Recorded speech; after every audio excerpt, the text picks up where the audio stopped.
Bonjour ou bonsoir, c'est selon l'heure à laquelle vous regardez cette vidéo. Je suis Mustapha Maïga. Aujourd'hui, faisons un peu d'histoire. Nous sommes sortis des élections présidentielles de 2010 avec une crise militaro-politique sans précédent dans l'histoire de la Côte d'Ivoire moderne. Une période tragique qui aurait fait plus de 3000 morts selon les rapports des organisations internationales des droits humains présents lors du dit conflit.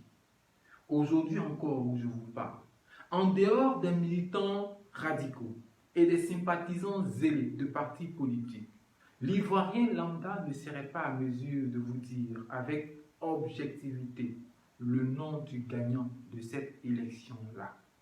Après le débat historique sur les antennes de la radiodiffusion télévision ivoirienne, la RTI, entre les deux candidats au second tour, les 25 millions d'habitants en Côte d'Ivoire et le monde entier avec, voyez là, une opportunité en or pour ce pays d'Afrique noire de rentrer définitivement dans les annales de la démocratie. À ce moment-là, nos institutions ont-elles failli? Du moins, ont-elles trop bien joué leur rôle? Hélas, 1000 fois hélas. Leur composition et leurs décisions ont divisé. Aujourd'hui encore où je vous parle, elles sont divisées.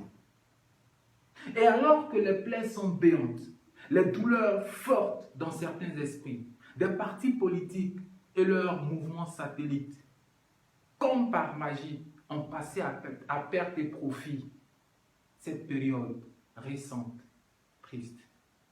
Des familles des victimes, ou tout simplement des victimes, dans les deux camps, attendent encore 10 ans après que vérité et justice soient faites pour pardonner, afin de passer définitivement à autre chose. Nous croyons que la démocratie et le processus qui la composent sont une opportunité pour l'Afrique et particulièrement pour la Côte d'Ivoire. C'est d'elle que nous parlons aujourd'hui. D'autant plus que les nations en Afrique qui ont opté pour ce modèle politique sont citées en exemple. C'est le cas avec le Ghana, le Bénin, le Sénégal, l'Afrique du Sud ou le Botswana. En nous appuyant sur ces bons élèves, nous voulons vous inviter à un exercice d'espérance. Imaginons ensemble que les élections à venir en Côte d'Ivoire soient sécurisées, transparentes, inclusives et organisées dans un climat de confiance. Imaginons ensemble que la période électorale à venir consolide la paix, scelle la réconciliation et réinstaure l'unité nationale. La Côte d'Ivoire et les Ivoiriens le méritent. Imaginons enfin ensemble que ce pays d'hospitalité, béni de Dieu, connaisse sa première passation démocratique entre deux chefs d'État, sans que le ciel ne tombe sur la tête d'innocentes personnes qui aspirent pourtant à un lendemain meilleur et à un avenir radieux. C'est cette Côte d'Ivoire-là que nous appelons de tous nos voeux. Nous croyons que c'est possible.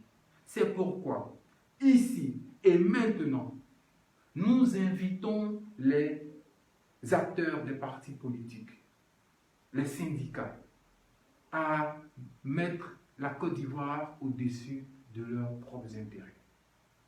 Nous appelons aussi les Ivoiriens, majeurs et en acte de voter, à Biancouma, à Blorequin, à Gagnoa, à Saint-Fra, à Ferké, à Korogo, à Bondoukou, à Grand Bassam, pour ne citer que ces villes-là, à aller s'inscrire tranquillement sur la liste électorale pour voter au moment opportun. Voter, c'est un droit, c'est aussi un devoir citoyen pour qui veut voir sa voix compter. Une Côte d'Ivoire prospère, un arbre de paix. Nos parents y ont cru, nous aussi, parce que nous voulons léguer une nation forte à la génération à venir. Si vous êtes d'accord avec ce discours, je souhaite que vous puissiez partager cette vidéo ou tout simplement laisser un message. Ce sera votre contribution pour que les lignes commencent à bouger partout en Côte d'Ivoire et dans sa diaspora.